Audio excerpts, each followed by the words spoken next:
Hello guys, what is going on? I am Nozda and welcome back to another video. Today I'm going to be reviewing Baroque Works, which is the second arc in One Piece. Now obviously if you're reading the chapters separately or you're watching the anime, you might think, oh, that's like, what, the fourth or fifth arc, but no, it's the way I'm reading it right now is through the volumes, so like the bundled together chapters that they release, English translated, in physical copies. So on the side it says Baroque Works, so that's what I'm just like taking and using that as to do like bundled together reviews, because I don't feel like reviewing like individual chapters would be a good idea in like a million chapter series. I'll give you an example actually. So just in case you're not understanding what I'm saying, not picking up what I'm putting down, here is volume 3 of One Piece, as you can see there if it zooms in and like focuses.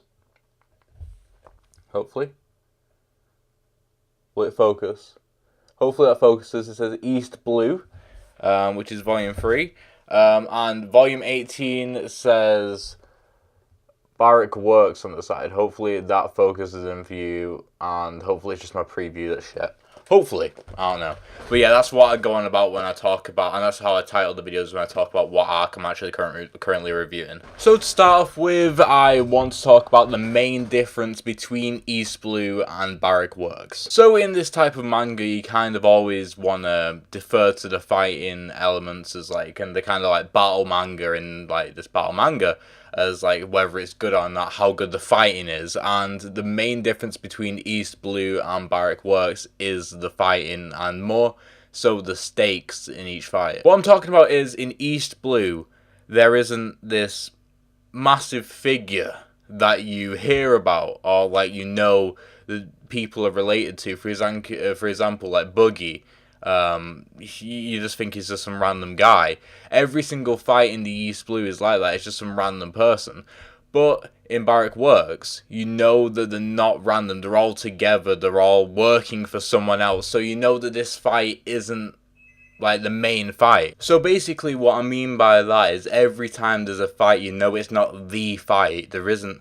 It's like this build up. You know it's build up. So you kind of get a little less excited, or at least I did when I was reading them fights. So considering that, I feel like we shouldn't really take into account a lot of the lower level villains, because it is build up and that's what the rest of the series is going to be. I'm aware of that.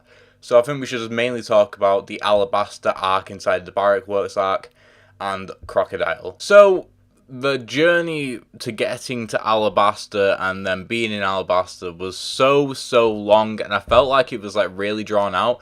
The Tony Chopper part of this arc was absolutely incredible. I loved learning about that character. That character is one of my favorite characters right now.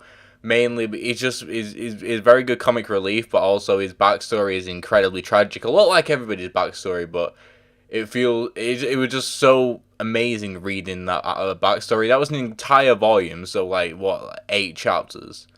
That's a lot to dedicate to one character, and it was really well done. So that part was really good, but as soon as their main aim and when they got into Alabaster, it really slowed down, and it picked up again once you met Crocodile, but they're not really that fast. It was only when they escaped the prison and they actually started confronting Crocodile and his top henchman. That's when the arc really got good for me. Obviously, a series like this is battle manga. You 100% need downtime in order to explore characters. Like I said, with Tony Chopper, they did that really well. Even though they had to deal with... This is one of the things, actually. This was one of the things that kind of annoyed me with this. Even though that the Tony Chopper bit was good. During that bit, in I think the place called Drum, their villain was... It felt like it turned into a gag manga for some chapters, because that villain was so like bad. There was no stakes ever. You 100% knew that if Luffy just like decided to fight him for more than 5 seconds at a time, for some reason that was like a thing that didn't happen, then you know Luffy would beat him. He wasn't good. He wasn't powerful in any way.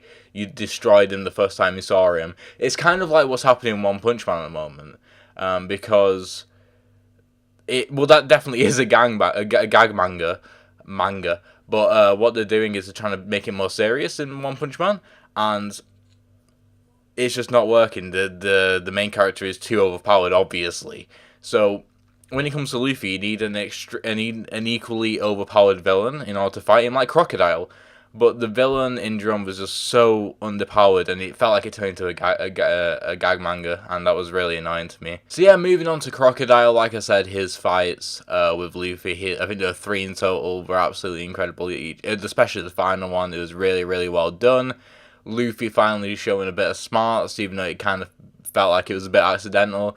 Luffy can fall into the trap of just like punching, like there can just be pages upon pages of just like punching, like just saying the same things over and over again, and nothing really changing. But the fact that he actually used certain weaknesses in his enemy to his advantage, rather than just like beating them by his strength and determination, which it sort of did, but you know what I mean.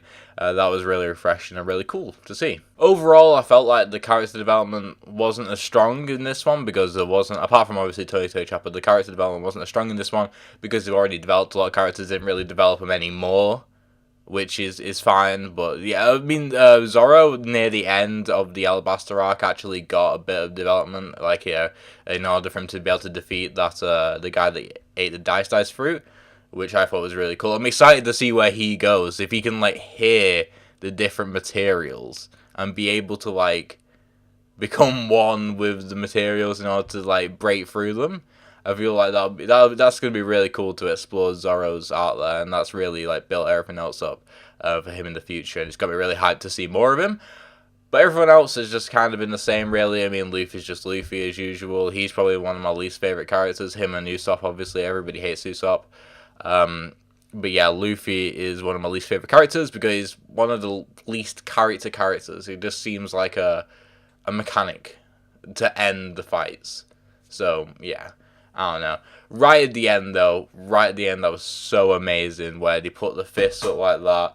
And if my tattoo was next, and if that tattoo was next, then you know that would make more sense. But yeah, when they put the arms up like that to Vivi, that was incredible, and gave me so much chills, and that was amazing. But yeah, overall, I feel like Zack was better than the first one, only because of the ending, really, and also they introduced one of my favourite characters. I'm really happy to see what happens next in the next arc. There won't be probably another review like this for maybe a couple of weeks, close to a month, actually, because first of all, I need to buy the next complete set, which might be out of stock. I haven't actually checked. It was going out of stock a couple of weeks ago, so I don't know. But then I need to do, obviously, a box opening, and I need to read the manga. So yeah. Also, I'm watching a bunch of anime at the moment. I might do some reviews on the channel at some point. And there's a couple of new series starting that I might wait till the end in order to review them. I might wait till the full season to come out yet in order to review them. But yeah. Anyway, that's going to be it for now. Thank you guys for watching. Hopefully you enjoyed the video. Make sure to like, subscribe, and all the good stuff. And hopefully I shall see you in the next one. Goodbye.